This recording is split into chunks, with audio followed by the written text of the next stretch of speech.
Olá, começando mais um quadro de entrevistas aqui no estúdio da Total News e hoje dando continuidade ao nosso quadro do Setembro Amarelo com entrevistas e conversas sobre a saúde mental nesse mês tão importante. E hoje vamos conversar com ela, que é psicóloga e atua especialmente com idosos, e o tema de hoje é saúde mental na terceira idade.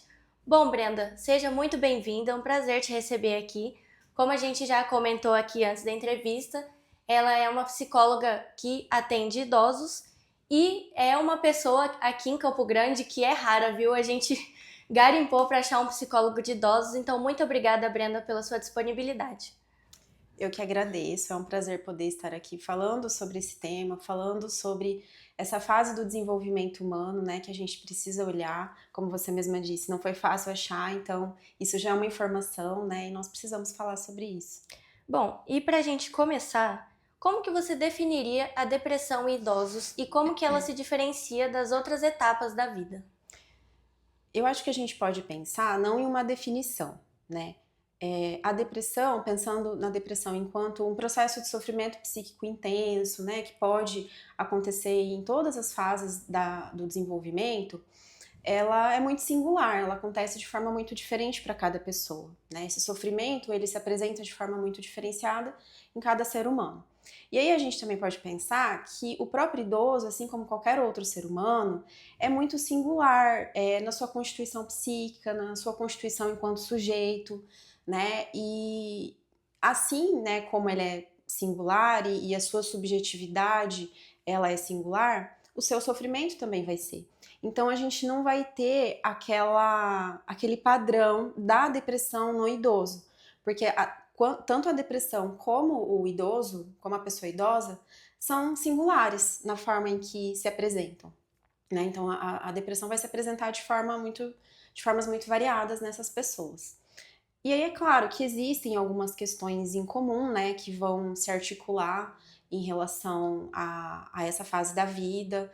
Então, como por exemplo, a questão da aposentadoria, né, a perda daquela função profissional, daquela carreira que passou a vida toda ali apoiado naquela carreira, aquilo era a vida da pessoa e de repente não tem mais aquela função.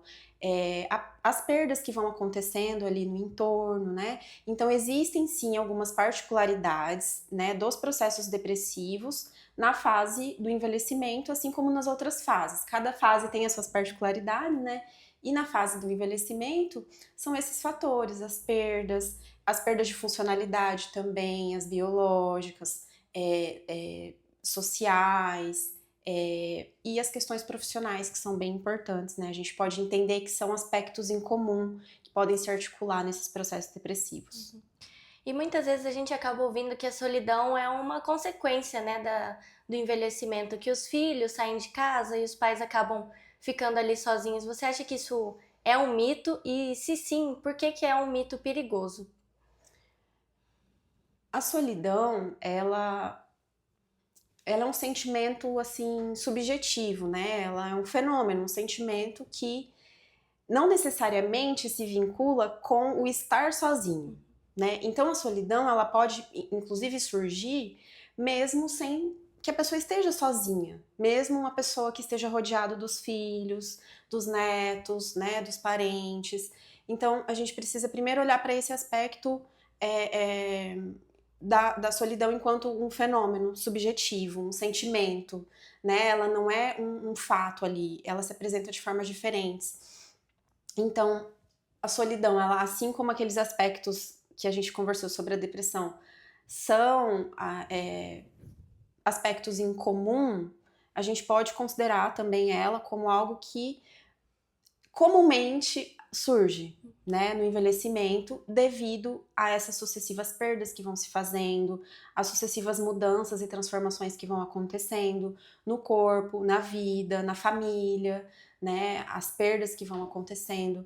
Eu vejo bastante isso assim com os pacientes idosos que eu atendo, sejam pessoas que estejam mais deprimidas ou não, mas que geralmente quando há a perda, por exemplo, de um irmão, de um primo, ou de uma pessoa da família que tenha uma idade ali próxima com a dessa pessoa, desse paciente, há uma mobilização emocional ali maior naquele momento, né?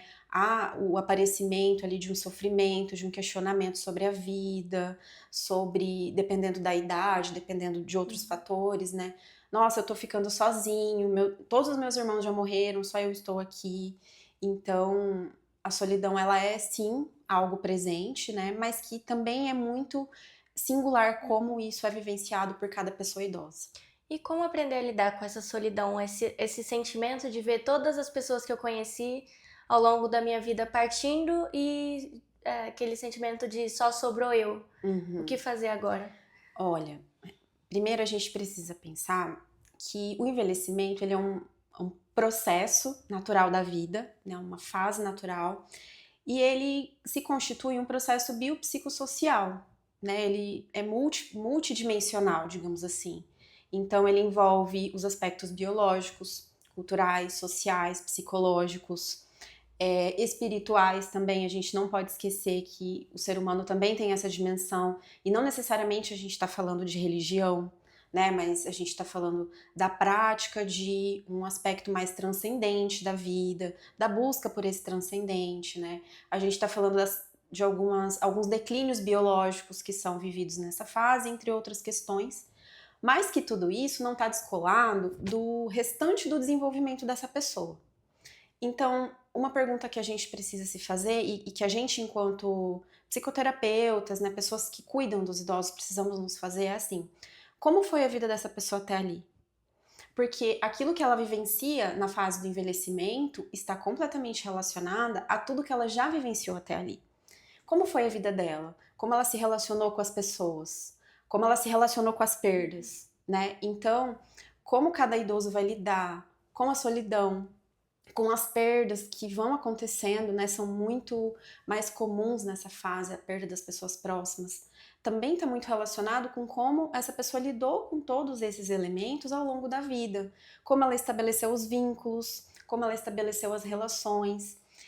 E aí, Fernanda, a gente entra num ponto que eu considero muito importante, eu gostaria de enfatizar, que a qualidade de vida do idoso, ela é diretamente relacionada à qualidade das relações que essa pessoa estabeleceu.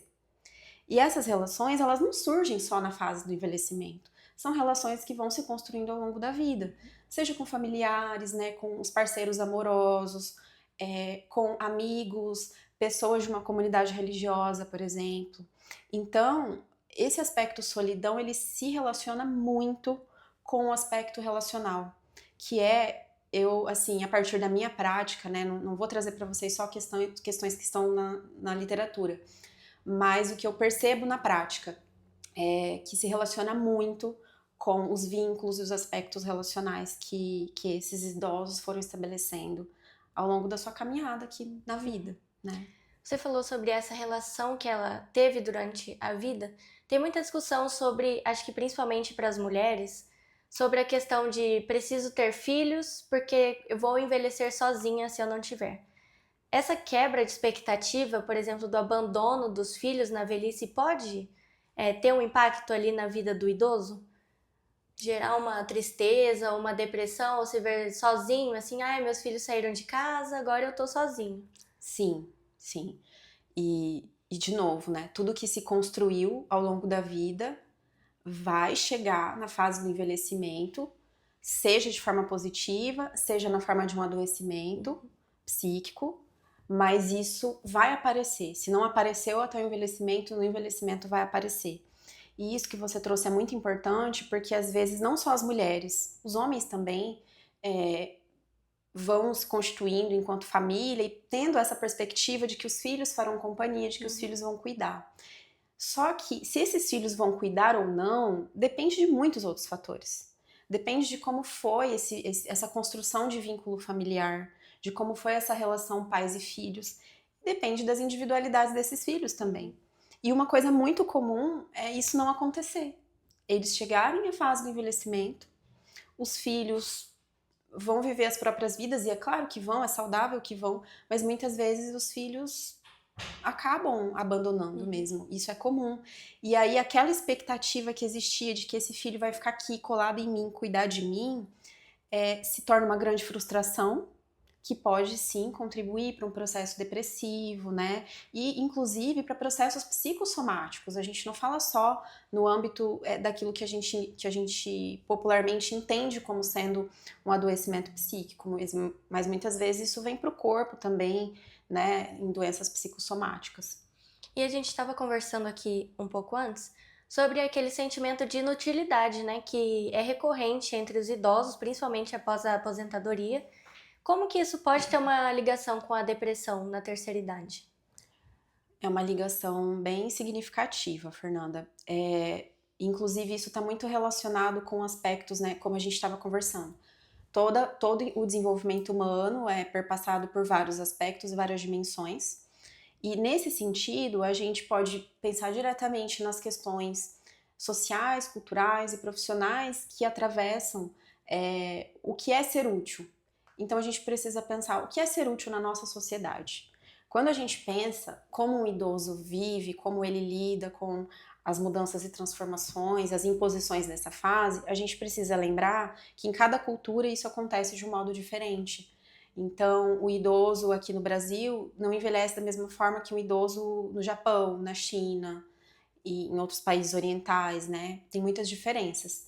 E a gente precisa sempre se lembrar de que nós, aqui, na nossa cultura ocidental, vivemos uma cultura que valoriza muito os aspectos jovens do ser humano, né? Que olha muito para esses aspectos, até uma supervalorização daquilo que é jovem, daquilo que representa a juventude. A gente pode identificar isso nesse processo que a gente está agora, assim, de um excesso de oferta de procedimentos estéticos, né? Sempre com esse foco de levar a jovialidade, trazer essa juventude, que pode ser até que seja trazida de volta ali no aspecto físico, mas internamente os processos do envelhecimento continuam.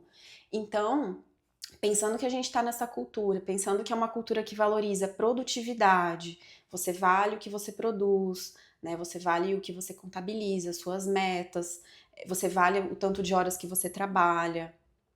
Como que tudo isso vai ser lidado por esse idoso quando ele chega no processo de aposentadoria, onde ele não tem mais essa função social tão importante que é o trabalho, né, de devolver para a sociedade um determinado conhecimento, uma determinada técnica. Então, sim, esse sentimento de inutilidade, ele é muito comum, ele é um sentimento que geralmente está implicado sim nos processos depressivos e que tem muito a ver com esse entorno social, cultural, né, que valoriza o excesso de trabalho, a estética jovem, né? Então, que lugar tem esse idoso, essa pessoa idosa, nesse modelo de sociedade, nesse modelo, nessa estrutura social, cultural que nós estamos inseridos? E quais os principais sinais que a família e os amigos devem ficar atentos, que os idosos começam a dar assim que algo ali não tá bem, alguma coisa tá acontecendo? Uhum. Olha, geralmente o isolamento é algo comum. Quando é um idoso mais produtivo, mais ativo, e aí em algum momento ele começa a deixar de fazer aquelas atividades que ele gostava, que ele tinha o hábito, seja uma atividade física, seja um encontro de amigos que tinha o hábito e de repente se perde, seja deixar de frequentar o espaço religioso que ele tinha o hábito de frequentar, ele ou ela. Então, esse isolamento e esse abandono de algumas situações que antes eram prazerosas e aí vai se dissolvendo, né? Eles vão ficando mais isolados, mais afastados das coisas que eram saudáveis. Aí são situações onde é possível perceber.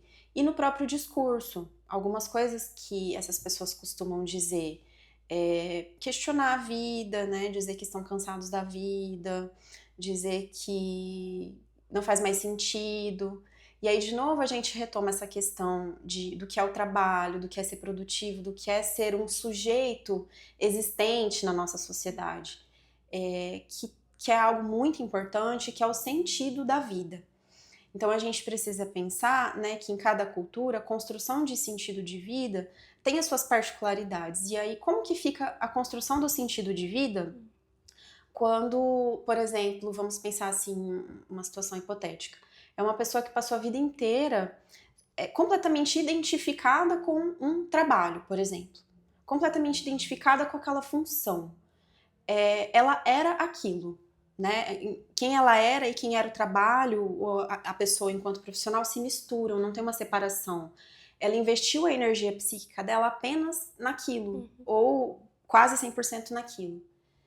Quando isso acontece, né, e não há esse investimento de energia psíquica em outras questões, preferencialmente em questões assim, preferencialmente em questões internas, né? Ou seja, o sujeito vai investindo sua energia psíquica só no externo, trabalho, uma relação, uma função social, uma função política, e aí chega na fase do envelhecimento, tem toda essa perda, né, que vai contribuir para o sentimento de inutilidade, para o sentimento de solidão, para o sentimento de perda de sentido mesmo, né? Não faz mais sentido a minha vida, porque aquilo que dava sentido à minha vida se perdeu, ficou para trás, né? Então, tudo isso vai se associando, se relacionando. E o que pode ser feito no dia a dia? Acho que tal, e como você comentou, ainda adulto, né? A pessoa não investe em outra atividade além do trabalho. O que pode ser feito ainda no dia a dia do adulto para que isso não chegue até a velhice, né? Achei legal sua pergunta e acho que você entendeu a linha, né, do pensamento, que o envelhecimento é construído antes. A gente constitui o que vai ser o nosso envelhecimento ao longo de toda a nossa vida e não só quando a gente chega. Então, existe uma negligência de nos preparar, uma falta de preparo para o envelhecimento. E aí vai de encontro com o que você perguntou. O que a gente precisa fazer ao longo da vida? A gente precisa lembrar que a gente não é só trabalho, a gente precisa cuidar das nossas relações. E para tudo isso e muitas outras coisas, a gente precisa também cuidar das nossas emoções.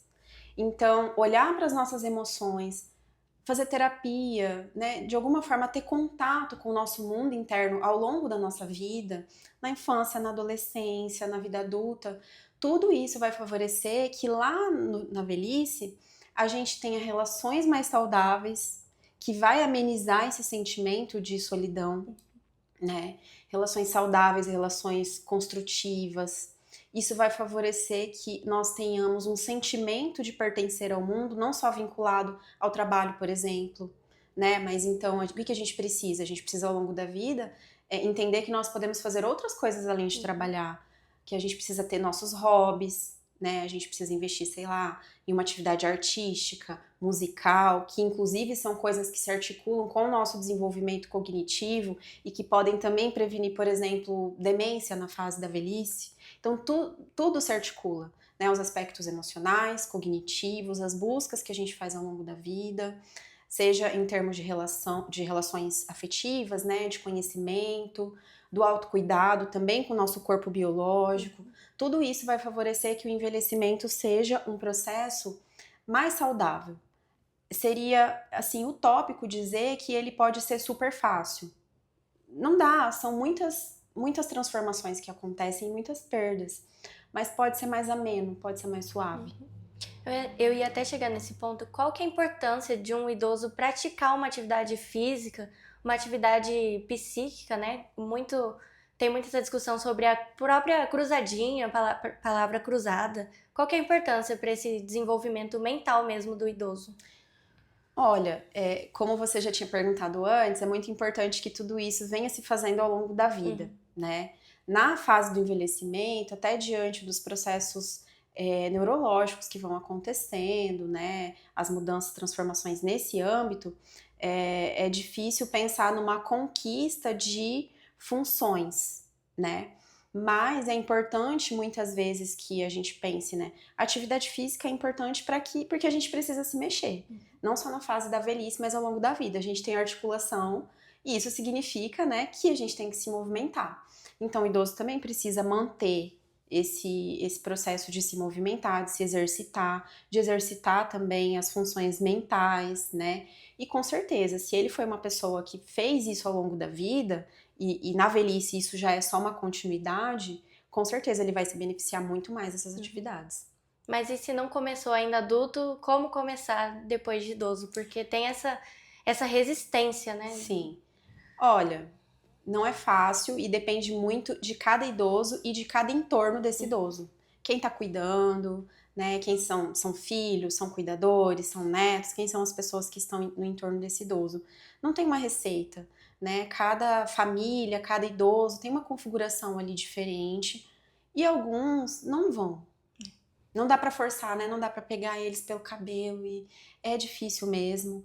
E a gente precisa pensar que também precisa haver um respeito com essa pessoa idosa, sabe? A gente precisa lembrar, Fernanda, assim, eu costumo pensar que é uma coisa minha, assim, quando a gente atende pessoas idosas, a gente precisa ter uma humildade. De que eu sou mais jovem, ok? Que eu tenho meu conhecimento, que eu tenho minha experiência, meus estudos, mas que aquela pessoa ali, ela viveu muito mais que eu. Então eu preciso ter uma humildade no sentido de não querer impor o meu conhecimento, não querer impor o meu saber. Isso é uma coisa muito importante, seja para psicólogos, médicos, fisioterapeutas, né? Todo mundo que trabalha com pessoas idosas. Essa pessoa também tem os recursos dela e se eu tiver aberta, eu também vou aprender com ela.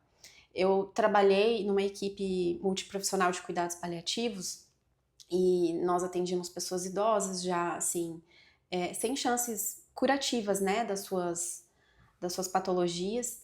E eu aprendia muito, nós aprendíamos muito com essas pessoas idosas e a gente vivenciou tanto processos de adoecimento muito difíceis, de muito sofrimento psíquico diante do sofrimento biológico, e também pessoas que lidavam assim de uma forma absurdamente incrível com seu sofrimento e com a sua doença.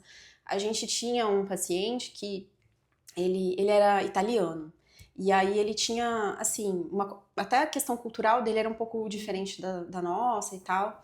E ele era muito alegre, ele, assim, quando ele estava saudável, né, até o envelhecimento.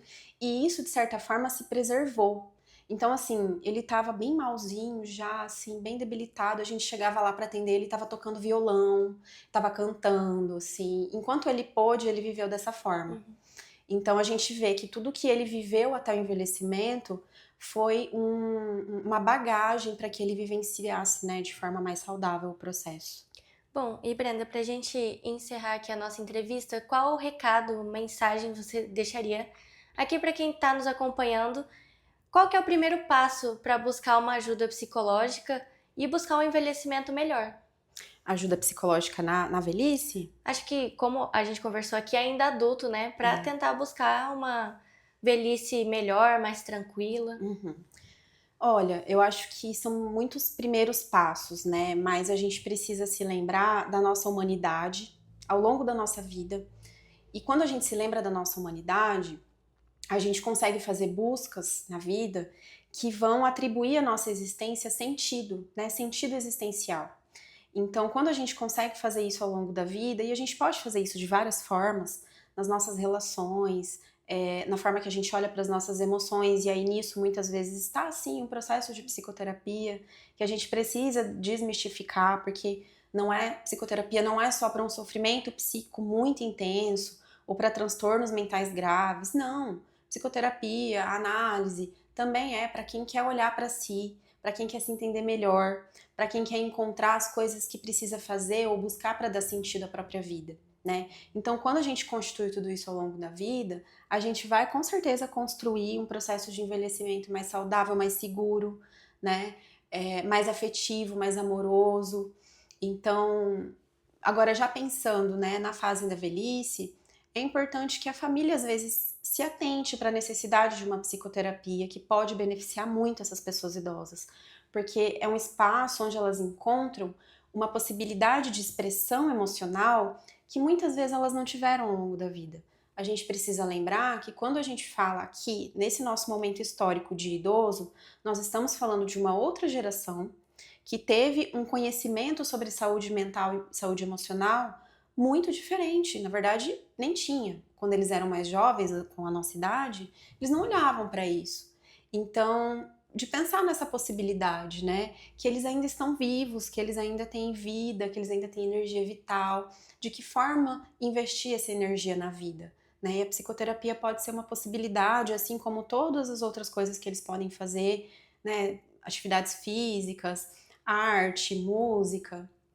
A psicoterapia também é uma excelente ferramenta para atravessar essa fase. E nunca é tarde, né, para tentar buscar ajuda, tentar Não. uma atividade nova, né? Não, nunca é tarde. Eu tenho pacientes assim de 88 anos e estão ali. A gente trabalha, claro, o trabalho com idoso é um pouco diferenciado, mas é sempre muito voltado para essa expressão daquilo que não foi possível expressar ao longo da vida e que agora encontra na psicoterapia esse espaço seguro, né, e estruturado para que isso aconteça.